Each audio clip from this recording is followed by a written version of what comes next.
ಜಗಜ್ಯೋತಿ ಬಸವಣ್ಣವರ ವಚನಗಳನ್ನು ಕನ್ನಡದಿಂದ ಇಂಗ್ಲಿಷ್ ಭಾಷೆಗೆ ಅನುವಾದಿಸಿ ಪುಸ್ತಕ ಬರೆದು ಜಗತ್ತಿಗೆ ಬಸವಣ್ಣವರ ವಚನಗಳನ್ನು ಓದುವ ಹಾಗೆ ಮಾಡಿದ ಪೊಲೀಸ್ ಅಧಿಕಾರಿಯಾದ ಬಸವರಾಜ ಅಲಿಗಾರ್ ಅವರನ್ನು ಕೂಡಲಸಂಗಮ ಪಂಚಮಸಾಲಿ ಪೀಠದ ಜಯಮೃತ್ಯುಂಜಯ ಸ್ವಾಮೀಜಿ ಹಾಗೂ ಶಾಸಕ ಬಸನಗೌಡ ಪಾಟೀಲ್ ಯತ್ನಾಳ್ ಅವರು ಭಾನುವಾರ ವಿಜಯಪುರ ನಗರದ ಸಂಗನಬಸವ ಸಭಾಭವನದಲ್ಲಿ ಸನ್ಮಾನಿಸಿ ಗೌರವಿಸಿದರು.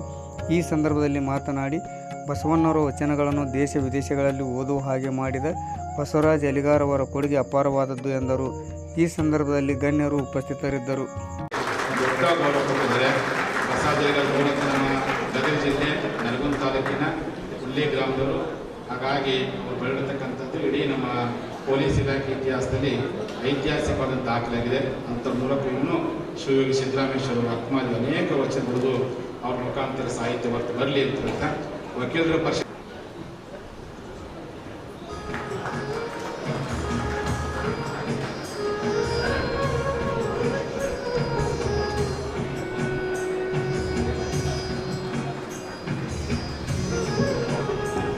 ಈ ಪುಸ್ತಕವನ್ನು ಮುಂದ್ಗಡೆ ಆಸಕ್ತರು ತೆಗೆದುಕೊಳ್ಬೇಕು.